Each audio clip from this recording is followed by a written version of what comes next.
We're doing embroidery for Melania, Blade of Megala. This beautiful lady right here. We're working on the cape. I'm gonna be working on the cape for years and years and years. Did anybody catch the Crown Championships last night? Because I just watched part of it this morning. If you don't know, Crown Championships of Cosplay is like one of the biggest cosplay competitions in the world, I think. And they just had their final last night. The winner was not who I expected, but the winner was somebody I hadn't heard of. So that's not to say anything. I was expecting Sarcasm Hime to take all of it because Sarcasm Hime is the GOAT. But spoilers if you haven't watched it yet. Sarcasm Hime took the US regional title. So the Crown Championship has like 4 different regions around the United States. And so at the final one, they take those 4 people and they choose one of them to be the representative of the United States, who then is immediately at the same, literally in the same stage show. They go right into the international contest, so then they have all the international people come up, and then the US is represented by whoever just won. So that was Sarcasm Hime, which is totally correct. But I was anticipating watching this because I felt like I had a couple dogs in the race. Like, several people that I follow, like several builds that I've been watching happen, were in the competition. Several builds that I have been watching that I didn't even know were going to Crown were there. Like, I think her name is Evil Cosplay. I don't know how you spell it. But she's been working on this Twilight Princess Zelda that I've been seeing progress of, and it is just gorgeous. She got 2nd place. She got 2nd place for the Chicago region, the Midwest region. But it was beautiful. And then I judged at Florida Super, so I sent somebody there. So Sunlight of Asura, he was up again. As soon as Sarcasm Hime won in New York Comic Con, I was like, ain't no way Johnny's beating her. And then Carolee came all the way from Australia, and she was the Australian representative. And the poor thing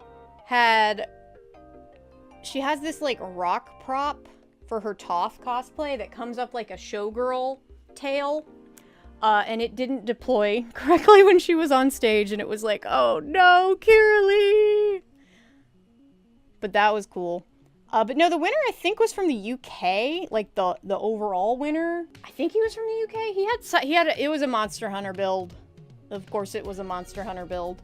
But he had this wig that confused the out of me, because for a second I was like, is that just his own hair that he styled? No, it was a fully self-ventilated wig. And if you don't know what that means, ventilating a wig means tying individual hairs into mesh over and over and over again. And that's why I couldn't tell what was going on with the wig, because it was so well blended with his own hair that you literally can't tell where the wig starts and his hair stops. And he made his own shoes, which I wish people would stop doing, because I don't want to spend money on learning how to cobble. But at this point, it's looking like at some point I'm gonna have to learn how to make shoes, which I'm not happy about. I wish people would just stop. Can we just make a pact that we're not gonna make our own shoes? I kid. I think making your own shoes is very cool and very impressive, but my problem with it is that there's such a huge barrier to entry to getting into shoemaking, because you just need so much equipment. Like, you need special knives, you need a last, you need all kinds of, and it's like, it doesn't look like it's that much different than regular sewing, but it's still just like, you need all this extra equipment just to make shoes. Somebody said the Sakizo build that won 3rd place was so gorgeous. Yeah, that was a Seraphim. I believe, somebody correct me if I'm wrong. I think Calbutt Crunchies won. I don't know if they got first, but I think they placed at Crown Championship in a Sakizo Seraphim years ago. But no, I've seen lots of Seraphims. It's one of those Sakizos that is just like, it's a competition bait Sakizo because it's one of the few that actually has armor. So you get to show off the Sakizo sewing while also having armor. So it's like, it's a big, you see it in competitions a lot. Oh, and I was just talking about to pins, about how many times we've seen people do the red Amidala dress. And because there was one, I think the Chicago regional winner was an Amidala. But my point in that was like, well, that is like the third most iconic look in all of Star Wars behind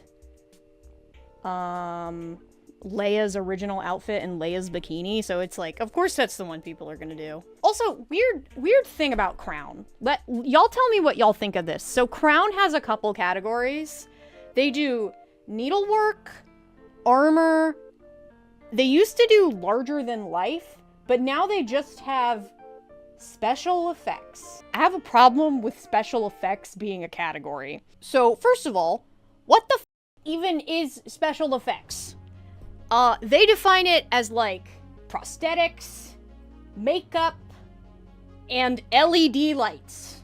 Why is that a category on its own? Like, because here's the thing is when you sign up for Crown, when you apply, you pick a category to be in, and like, unless you're walking out in just latex prosthetics and LED pasties, and you have no clothes on, like, you're gonna fall into needlework and armor, too. Like, nobody's walking out just in latex and LED lights. No one's walking out naked. Like, it doesn't make any sense for this to be a category on its own. Like, plenty of people use prosthetics and stuff, but it's always in combination with other stuff. But yeah, why do we have a special effects category if nobody's walking out in just prosthetics? Like, my thought was, I don't think, because you have to like pick the category you're going into, right? I don't think they should do that. I think they should do, if somebody comes, like, it's not hard for a judge to be like, this cosplay has really great armor on it. We want to put them in the armor category. Or like maybe have like an SFX award on the back burner if somebody comes in and is like in just prosthetics. But even then it's like, how many, I don't think I've ever seen somebody come in just prosthetics. It's such a rare thing that I don't know why it's a category. Liminal says, good point about SFX, considering the armor category winner literally got pulled from special effects. Yeah, they did. And I was talking about this because when I judged at Florida SuperCon, so I judged one of the qualifiers for this thing. When we got to special effects, we were like, I don't know what to do. We had like 3 people enter that category, and you know, unfortunately nobody that entered that category really had an award-worthy cosplay, which is sad when that happens, but it only happened because nobody entered the category. So what we did was we took somebody that I think entered needlework, and they had just done so much different kinds of techniques. We're like, okay, you're gonna be in the special effects category. Because that's all we could do, because it's such a stupid, weird category that we didn't know what to do with it. I can kind of see why it would be an award, but it's so rare that it kind of should be like a minor award.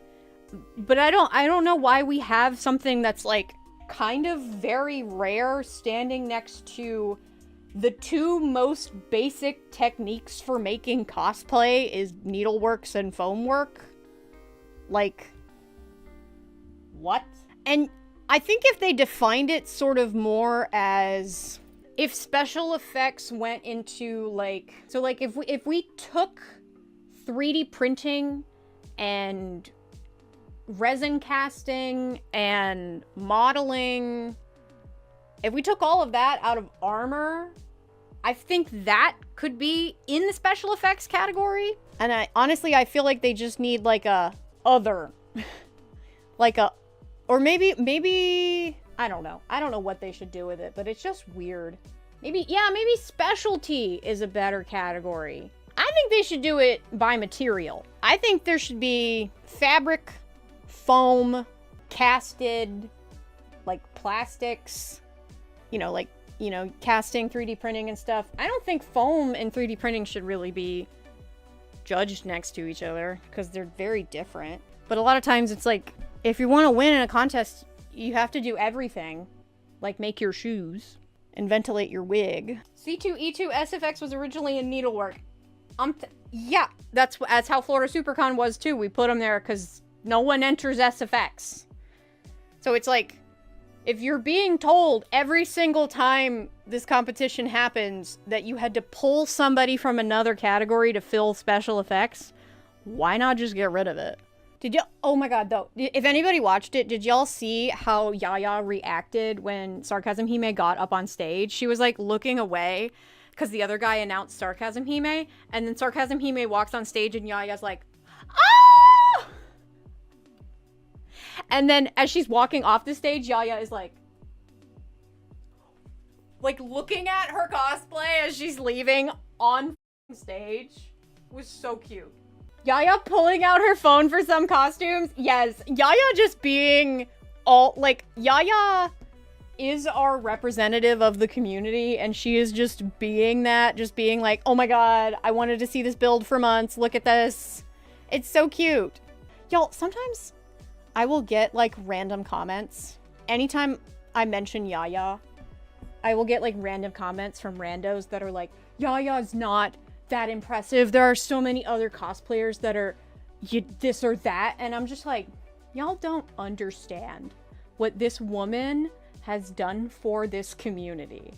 We stan Yaya. Yaya is queen. Yaya has grown into her mother role, but when I started, I was in the camp of, she's the queen? I don't remember voting for her after Heroes of Cosplay. Okay, I mean, that's nobody voted for Heroes of Cosplay. But I think we all sorta, at this point, know that Yaya is the mother. We don't judge her for Heroes of Cosplay. We don't hold it against her.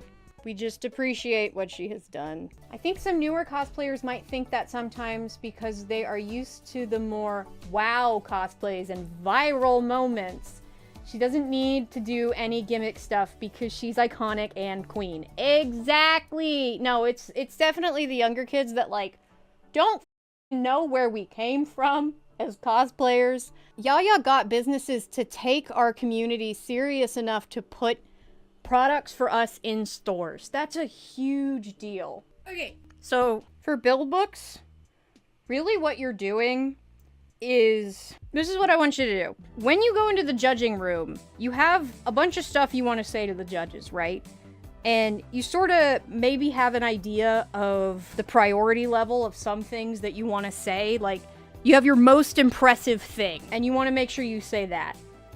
Your build book is your backup for if you forgot to say anything. It's also your proof to show that you did do something. First of all, keep it very simple. Kiralee Cosplay actually did a really great little video about her Toph build book, and everything she says in it I completely agree with. The only thing I would add is keep it simple and take that advice with the heed that I have a BFA in graphic design. And when I tell you that good design is design you don't notice, it comes from a place of education and understanding of how distracting it can be for people to try to do design stuff without actually thinking about how the thing is supposed to function. The build book just has to function as pictures of your cosplay being made, work in progress pictures with maybe little call out notes that say, if I had a picture of this, I would say 3,000 hours of hand embroidery. And then maybe I'd have a note that's cardboard under the Celtic knot, felt under the tree. Just little notes like that. But I don't need to tell them it's satin stitching embroidery. They know that. They're judges. But focusing on the stuff that they cannot see is really important. So if you're wearing a corset or you have a hoop skirt, take a picture of yourself in the corset and the hoop skirt and put that in the build book so that they can see, like, oh, here's these things that they made that are in there that I can't really look at right now because you're wearing the cosplay. And watch Kirli's video, because she did a great job of explaining it. Genuinely / morbidly curious how large a build book can feasibly be. Having a 40k cosplayer come up with a big binder of photos seems like it happens a lot. I've had people come up with binders, and that's where I'm talking about function. You can fit, like, we don't need to see these photos in great detail. I just need to see, like, a picture of this before it's been embroidered, you know? So I can get a look at, like, the prep work, you know? And that picture on 8x11 can be 1 by 2 inches. That's like what my pink diamond one looks like. It's tiny little pictures, but it's worth doing because it guarantees that even if you forget to say something, that it's there with the judges. Yeah, I would never do more than... If you're in a group, I'd say then it's okay to go to 10 pages. If it's one cosplay, you better keep it to like 5. There's not enough time to look at it. There's just not. Especially, like, when it comes to cons, like, Holiday Matsuri has the pre-judging on a different day than the final contest. So the judges can keep those build books if they want to. I don't think they kept mine. I think I walked out with mine. But we did the thing that I learned from Casey. Oh, give me 1 second. I know exactly where this build book is. It's going to take me 2 seconds to grab it, and this is a good point. I'm going to go grab it. Hold on. I don't remember if I mentioned this or not, but this is a thing I learned from Casey Renee Cosplay. This is what you do. You stand there with your cosplay, and you talk, and you have a handler, so you get one of your bestest buddies, and you rehearse this beforehand, and you have the handler do this. I am the handler. So, I'm talking over here. I'm like, this is my Strawberry Miku cosplay. It has beaded strawberries, and you have the handler stand there, open the book, and point to the things you're talking about. You have them flip the pages and hold them open for the judges. Show them to the judges. You have a little Vanna White standing there holding this up, pointing at... Pins did this for me. Pins literally stood there and did this and went... Did full-ass Vanna White. There's text in here, but, like, they're never gonna read it. They're gonna look at the pictures. And that's what matters. But if you have your friend stand there and force the judges to look at, like, what this is made of, it's a good way to do it. We'll see. Okay, somebody said, are digital build books acceptable? A lot of times cons will make you submit a build book, but the power of being able to have your friend, and you have to have a friend do this because it's too awkward to stand there and hold the build book up yourself. Have the power of your friend standing there and pointing at your build book as you talk about it. Like, you can't beat it. And you need a bestie that, like, knows your you need a cosplay bestie is what I'm saying. You can't just, like, hand this off to me. In my case, I can't hand this to Joe and have Joe, like, know exactly which thing he needs to point to. Pins just knew because Pins just knew. Because Pinch just knows. Thanks for watching this year-old Patreon stream re-upload. If you want to see the Patreon streams actually live or in full, then you can check out my Patreon because you can get access for just $1 a month. And a big thank you to Mel, or Pocket Leaves, who's editing these streams down for me so I can focus on my main channel videos. You can check out Mel's work on either their channel Pocket Leaves or Pocket Cons, and sometimes you'll even see me in their con vlogs. It's a special occurrence when it happens. But as always, if you're just watching, liking, commenting, subscribing, then you're supporting this channel too. So thank you. Bye!